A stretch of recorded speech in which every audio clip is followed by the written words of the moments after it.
That front face does not look like a motorhome. It looks like something that was designed to intimidate supercars on a highway and somehow also sleep 6 people in comfort. Full transparency up front. What you are looking at is a fictional concept generated by AI. No manufacturer, no price tag, no delivery date. Just a vision. The name on that wall behind it reads Luxoran. Tagline: Beyond roads. Beyond limits. No factory. No production line. No showroom. Pure imagination. And that is exactly why it deserves a serious breakdown. Because when real-world constraints disappear, you see what design actually wants to become. Here is what we are doing today. We're walking the exterior from that aggressive front face all the way to the rear. Then we are going inside, and I am going to reconstruct the interior from what the exterior is telling us, like detective work. Then powertrain logic. Then my honest verdict. And there is one detail on the upper roofline of this concept that I have not seen executed quite like this before. I am saving it for when we get there. Let's go. Most motorhomes apologize with their front end. They round everything off, soften every edge, and hope you won't notice that what you're really looking at is a very expensive box on wheels. The Luxoran does the opposite. That face is geometric aggression. Angular headlight clusters cut diagonally, not horizontally like every other coach on the road, creating a V-shaped visual tension that reads as forward motion even when the vehicle is standing still. The lower fascia is split into hard planes, with what appears to be a diamond-cut center emblem sitting at the exact optical midpoint of the nose. That placement is not accidental. It anchors the eye and forces you to read the face as a unified composition, rather than a collection of parts. What does this mean for you as the person living in this vehicle? It means every time you pull into a campsite, or frankly, a Michelin-starred hotel forecourt, this thing arrives before you do. The Luxoran announces itself. The LED signature lighting is worth pausing on. Those aren't standard daytime running lights. The pattern runs in a stacked chevron formation, which serves 2 functions: differentiation at a distance, you know what this is before you read the badge, and a visual widening effect that makes the front track feel broader and more planted than it actually is. Smart design. Purposeful design. Here is where things get genuinely interesting. The roofline on the Luxoran does something most coaches refuse to do. It steps. There is a distinct elevation change between the forward cockpit section and the main habitable body behind it, and that step creates a visual separation that breaks up what could otherwise be an oppressive slab profile. The glass-to-body ratio on the upper level is extraordinarily high. We're looking at what appears to be near full-width glazing running along the living zone, and I want to come back to what that means for the interior, because it changes everything about how that space would feel. Body panel surfacing is pearl white with what looks like a textured accent section midship, possibly a woven composite or ceramic tile inlay running along the lower skirt line. If that is what it is, that finish is not structural. It is a material story. It is the designer saying, this vehicle is not trying to look like a truck. It is trying to look like a watch. The stance is wide. Probably 2.55 meters at the body, possibly more. The wheels, large diameter, multi-spoke in gloss black, are pushed to the absolute corners of the arches, which gives the Luxoran a planted, confident posture, rather than the slightly nervous, too tall look that plagues most Class A coaches. The roofline taper is real and deliberate. From the leading edge of the upper glazing back to what I estimate is the rear third of the vehicle, the roof curves downward in a shallow arc. That is not aesthetic. That is drag management.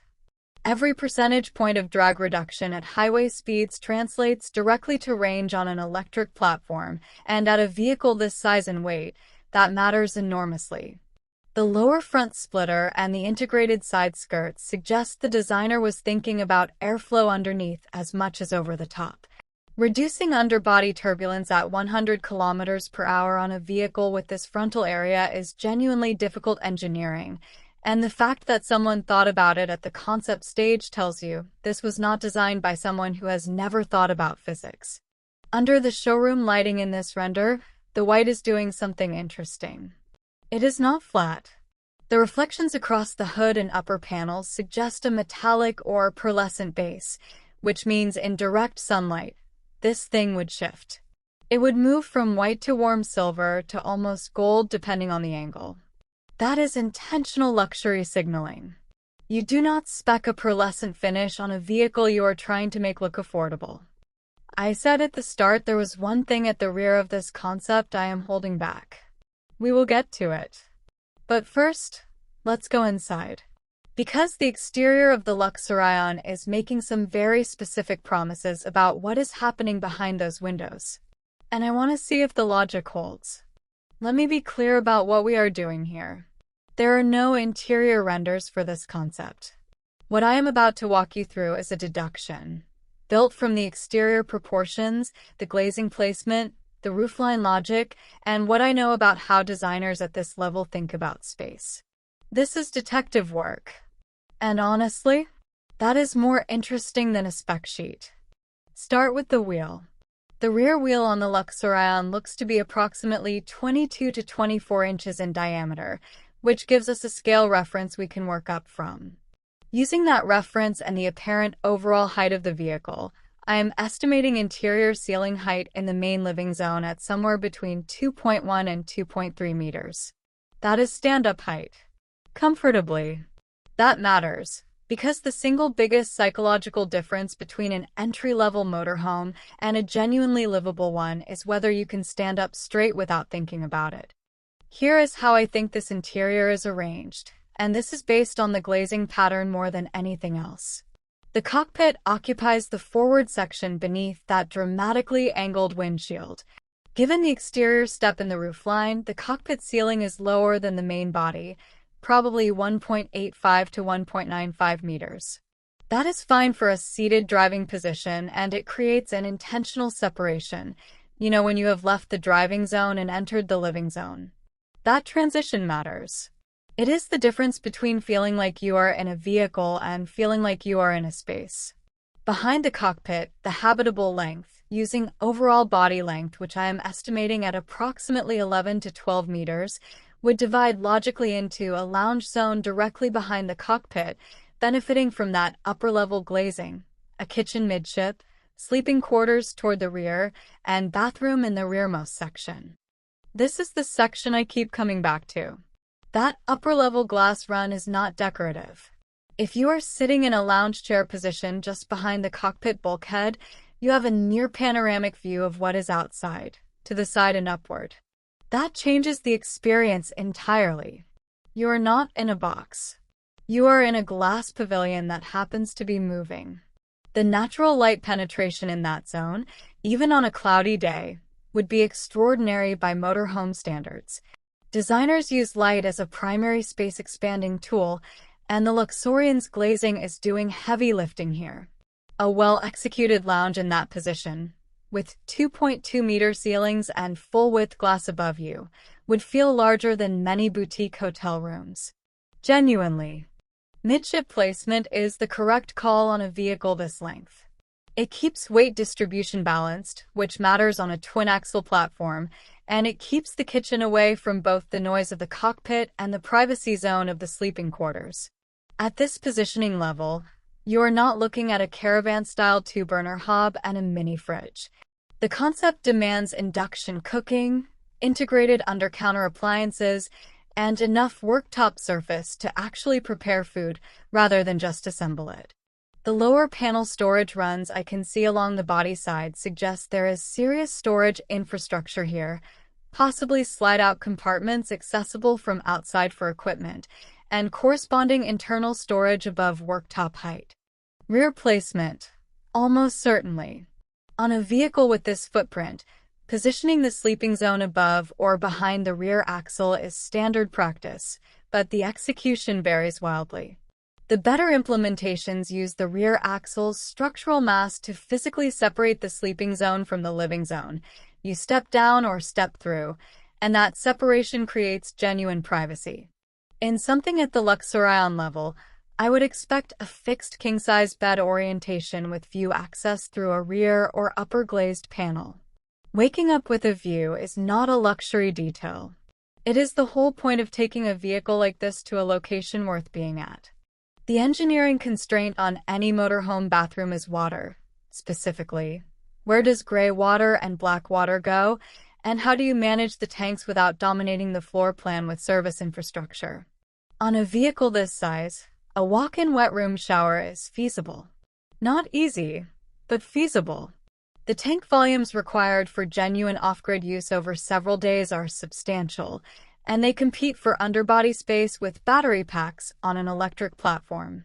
This is the honest tension at the heart of the Luxurion concept. You want both. You probably cannot have both at maximum specification without the vehicle becoming too heavy to perform the way that powertrain suggests it should. That windshield angle is steep. Almost supercar steep for a vehicle this tall. The driver's forward visibility line would be exceptional, a panoramic sweep that is fundamentally different from the near-vertical glass in conventional Class A coaches. Digital instrumentation in that cockpit is not a question. It is the only design language that makes sense with this exterior. And given the aerodynamic consciousness evident throughout the design, I would hypothesize that autonomous highway capability was part of the design brief. The vehicle looks like it was designed to drive itself once you are on the motorway, which means the cockpit doubles as a forward lounge when the human is not actively driving. Look at the upper surface of the Luxurion's roof, specifically between the front glazing crown and the main body. There is an integrated panel there that reads differently to the rest of the roof surface. Based on the way it catches light versus the panel sections around it and the slight framing visible at its edges, that is a solar management surface. But here is what is unusual. It appears to be flush integrated, not surface mounted. No raised frame. No visible panel break. If that is a flush integrated solar array built into the structural roof skin, that is a level of integration you simply do not see. Even on concept vehicles. That is the detail I wanted to get to. If this were ever engineered for reality, the propulsion logic writes itself, and it is fully electric. Here's why. A vehicle at this positioning level, with this design language, cannot have an exhaust pipe. It cannot have engine noise as a companion to that panoramic lounge experience. The entire sensory proposition of the Luxurion, the glass, the silence, the separation from the road, depends on an electric drivetrain. A diesel engine would be a category error. Battery capacity, if built today, would realistically need to sit in the 300 to 450 kilowatt-hour range to deliver meaningful range at motorhome weight and aerodynamic penalty. For reference, the heaviest long-haul electric truck platforms currently operate in the 200 to 300 kilowatt-hour range. Scaling up for a luxury coach with full HVAC, smart systems, and extended off-grid capability pushes you to the upper end of that range or beyond. The technology exists. It is not science fiction. It is just expensive and heavy, and managing that weight without compromising the ride quality those wheels are promising is the core engineering challenge. The solar roof surface I mentioned does not replace that battery. I want to be clear about that. Solar on a vehicle this size, even with best-in-class panel efficiency, is generating kilowatts, not the hundreds of kilowatts you need for propulsion. What it does do is sustain interior systems, climate, lighting, connectivity, refrigeration, while the vehicle is parked. On a 3-day off-grid stop in good weather, a well-integrated solar surface like this could eliminate the need to run any supplementary generator entirely. That is not a small thing. Alright, here is my honest take. The front face. I said it at the start and I want to say it again clearly. That front-end design is the most confident thing about this concept. The angular headlight geometry creates a visual identity that is completely distinct from anything currently on the road. In a market where every luxury coach is competing on interior spec sheets, the Luxurion is competing on presence. That is a smarter strategy. You buy the face. Then you discover the interior. The flush solar integration. I love it as an idea. I genuinely think it is the most forward-thinking detail on this concept. But the real-world problem is efficiency. Flush-integrated solar panels lose a significant percentage of their output versus elevated panels because you cannot optimize the angle to the sun. The designer made an aesthetic decision that trades performance for elegance. At this positioning level, that might be exactly the right trade. But it is still a trade. That glass-to-body ratio along the upper living zone. Most motorhome designers treat the sidewall as a structural canvas that windows are punched through. The Luxurion inverts that logic. The glass is the wall, and the structure is built around it. The implications for how that interior feels, the light quality, the spatial perception, the connection to the landscape outside, are enormous. That decision alone elevates this concept above 90% of what I have analyzed on this channel. One thing I would change: the lower skirt texture panel. The woven or ceramic inlay accent running along the midship body section is trying to do something interesting, add material complexity to break up the white, but in this render it reads as visually heavy. It sits in contrast to the lightness everything else in the design is chasing. I would either extend it further and commit to it as a full design statement, or remove it and let the white panels breathe. Half measures in surface design always read as half measures. What this signals about luxury mobility. The Luxurion is betting that the future of ultra-premium travel is not flying private. It is the deliberate choice to stay on the ground, stay connected to landscape, and move on your own terms without infrastructure dependency. That is a real cultural shift happening right now, and a concept like this is design's answer to it. It is a concept. It is fictional. It is AI-generated. And it is still one of the most resolved motorhome concepts I have analyzed on this channel. One question before you go, and I want your honest answer in the comments. Solar roof or larger battery pack? Which would you prioritize for off-grid living in something like this? There is no right answer, but I suspect you already have one. If this kind of analysis, the design logic, the engineering deduction, the honest critique, is what you come to YouTube for, subscribing is simply the most efficient way to not miss the next one.